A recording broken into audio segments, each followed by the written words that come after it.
Go ahead, Quiz. Let's hear Mine it. too, low key. All right, first off, homegirl Wendy. I forgot her last name, but Vince did Wendy her dirty. Rector, Yep, yeah. yep. Yes, Vince did her dirty at the opening of episode 3. The next one, Ted Turner, like when Eric Bradshaw, that's his name, right? Bradshaw, Bischoff. Bischoff, Call him when he Eric went Bradshaw is to crazy. and told him about Monday nights and everything, and Ted Turner told him like, all right, let's get it for 2 hours. So that was crazy to me. Like you setting up shop on his block and extending it for an extra hour of showtime. And then another thing that stood out to me was I kind of knew this already because I was watching Rivals and all that. Hmm. Eric giving up the results of the end matches kind of backfired on him because people would tune in still to WWF at the time to see Mankind or whoever win the titles. Yep.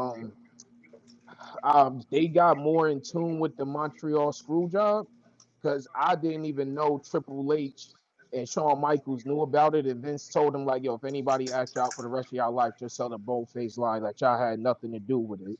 So, punishing Triple H also for hugging him, breaking Curtain kayfabe. call.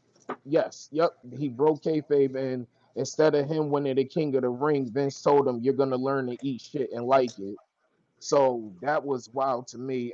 And Vince suing Ted Turner was That's a crazy. double meaning Also, right there.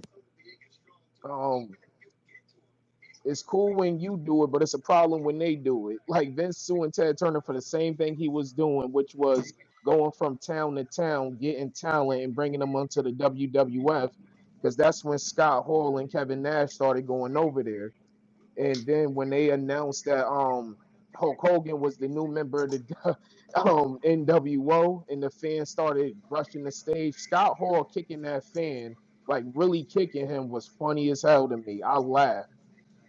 And then WCW bodying WWF for a whole year and a half, like what, 83 weeks that they was number Yep. one, Yep. a year and a half. That was crazy, man. So that was my notes from episode 3. I'm gonna start with the Montreal Screwjob. Bret Hart has like a video called Wrestling with Shadows. It discusses what happens up into the Montreal Screwjob, where like they gave him a 20-year contract, which is stupid, by the way. And Vince like, Very. well, I can't That afford to stood pay out. you this. That stood out to me. But you my champ, you gotta lose the belt, man. Like you gotta do I business. understand that. I It's the understand same that thing he did with completely. Wendy. Like Wendy was asked for like a contract extension, or asked for more money. Eventually, like I can't do that. So she's threatening to leave, and he's like, "Well, okay, cool, lose my belt. Hmm. Oh, you don't want to lose my belt? All right, cool. We can fix that." I think that was And my favorite part of the episode. Triple H saying that like he don't want to do good business, do it for him. Fuck him. Like what the yeah, fuck? that was crazy, man. That Triple H was that is the wild for realest thing that, Triple H man. has ever said.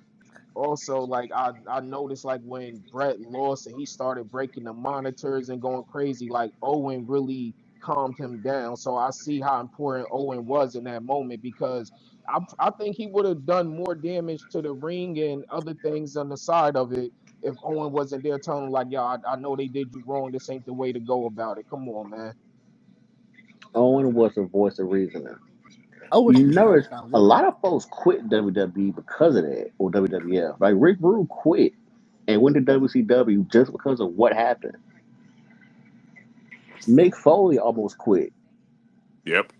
Shamrock talks about it too. He said Backlash. once that happened, like everything changed You for actually him. just reminded me, Cash, that I might have two more candidates for my jabroni of the week.